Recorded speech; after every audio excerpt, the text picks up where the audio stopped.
Hello students, this is Tanu Malik from English class and today our poem is The Snake Trying written by W. Ross. So let's start.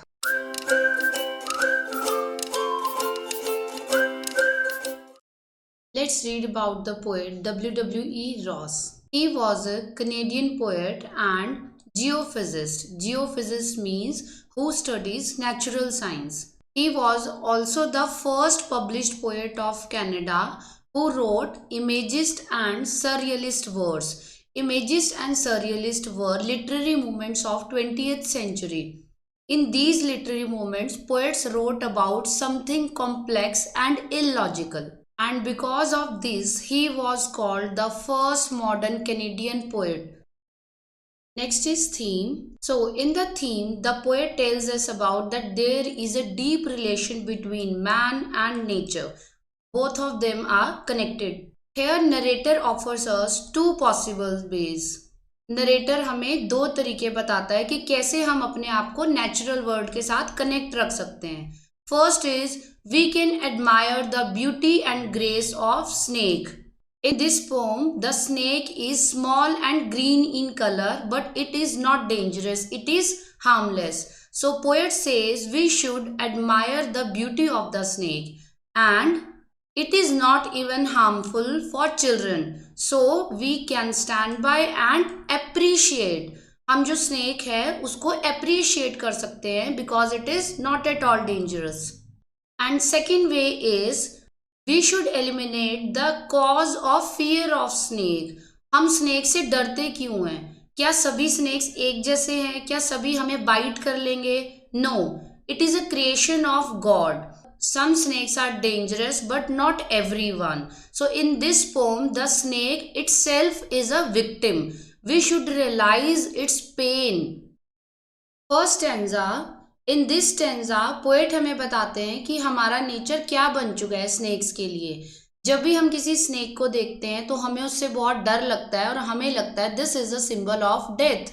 And similarly जैसे ही हम snake को देखते हैं हम try करते हैं उसे मारने की. But poet gives the message that we should realise it's pain and we should appreciate it.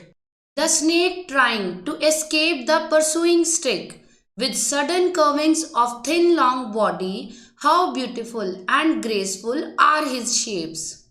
Now here the poet says that the snake is trying to escape. जो snake है वो बचने की कोशिश कर रहा है. किससे? ह्यूमन से. क्योंकि जैसे ही हम किसी snake को देखते हैं we try to kill it with sudden curvings of thin long body. Snake की जो बॉडी है वो काफी लॉन्ग होती है और जब वो मूव करता है तो उसमें कर्व्स बन जाते हैं. And this is really beautiful. How beautiful and graceful are his shapes.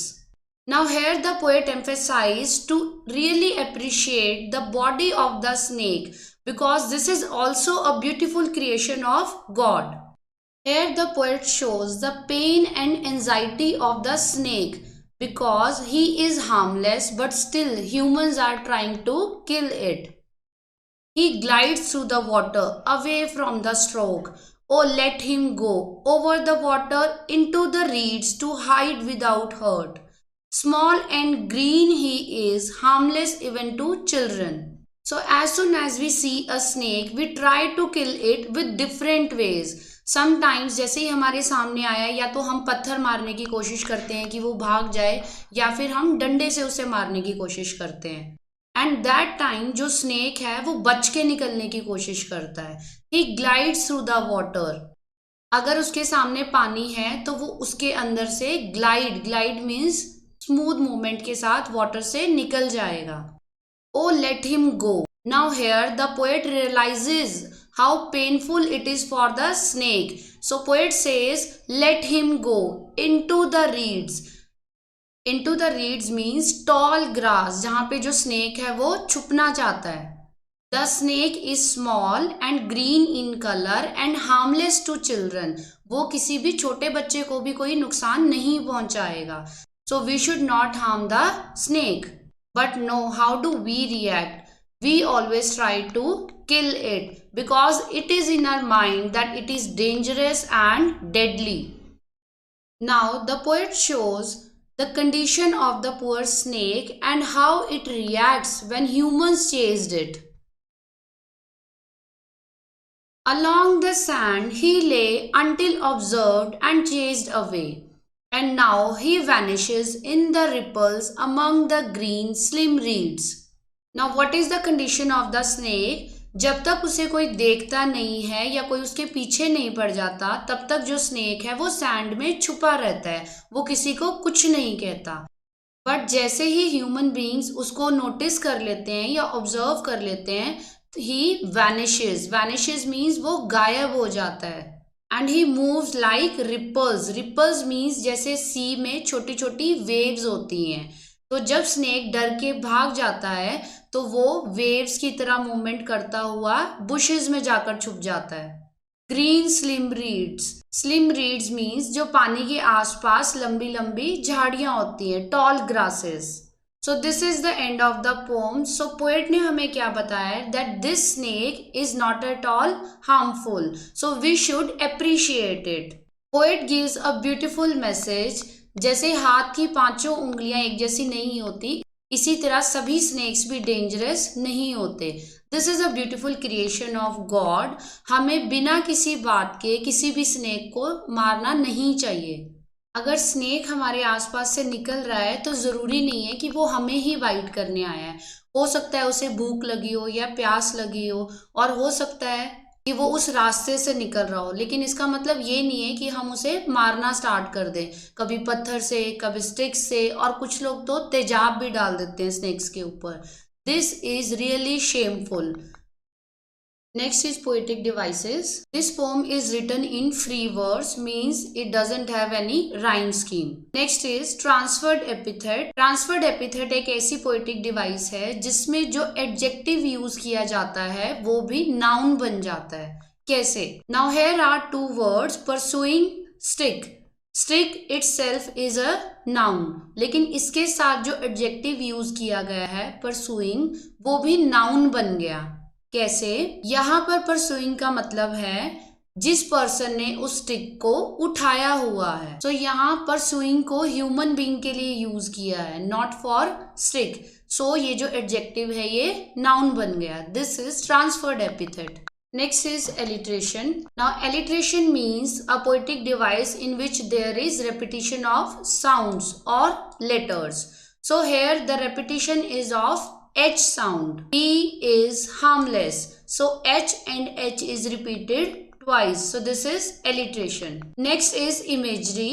Imagery is a poetic device in which we can imagine along with the poem. Poem में जैसे जैसे स्नेक की मूवमेंट्स को बताया गया है, साथ साथ हमने उसको इमेजिन किया है कि कैसे जब वो मूव कर रहा है उसकी मूवमेंट जो है वो रिपल्ड है या फिर कर्व्ड मूवमेंट है, और कैसे वो जाके झाड़ियों में छुप जाता है. तो हम जैसे जैसे पोम पढ़ते गए हमने साथ साथ उसको इमेजिन भी किया है. सो this is imagery. Next is personification. Personification हमने पहले भी किया है, जिसमें किसी भी नॉन ह्यूमन बीइंग को ह्यूमन की क्वालिटीज दी जाती हैं. अब हम सभी एनिमल्स के लिए इट यूज करते हैं एज अ प्रोनाउन, लेकिन पोएट ने यहाँ पे स्नेक के लिए यूज किया है हिज और ही. सो ये जो प्रोनाउंस यूज किए गए हैं इससे उसको ह्यूमन क्वालिटीज दी गई हैं. So this is personification. Next poetic device is enjambment. Enjambment means when the sentences are continued without any break. Sentences को कंटिन्यूसली लिखा गया है लेकिन उसमें कहीं पर भी पंचुएशन नहीं है. And it is use through out the stanzas. तीनों स्टेंजाज में एंजेममेंट को यूज किया गया है. Next is metonymy. Metonymy is a poetic device जिसमें जो वर्ड यूज किया गया है उसका मतलब कुछ और है, मीन्स रेफरेंस किसी और चीज को दी गई है. फॉर एग्जाम्पल पोम में हमने वर्ड देखा है स्टिक, परसुइंग स्टिक. सो यहाँ पे जो स्टिक है वो एक ऑब्जेक्ट नहीं है. स्टिक को यूज किया गया है रेफरेंस देते हुए inhumanity and cruelty of human beings. So यहाँ पे स्टिक का मतलब ऑब्जेक्ट नहीं है. Stick refers to inhumanity and cruel nature of human beings. Next is contrast. In this poem, two ideas are represented. In the first two lines, poet shows the idea of cruelty, how human beings are cruel towards animals. And in the last three lines, the poet represents that this is a beautiful creation of God and we should appreciate its beauty. So this is contrast. So we are done with these poetic devices of the poem. If you want to do these poetic devices in detail, the link is given below in the description box. So thank you for watching. For more videos, subscribe the channel and press the bell icon. Thank you.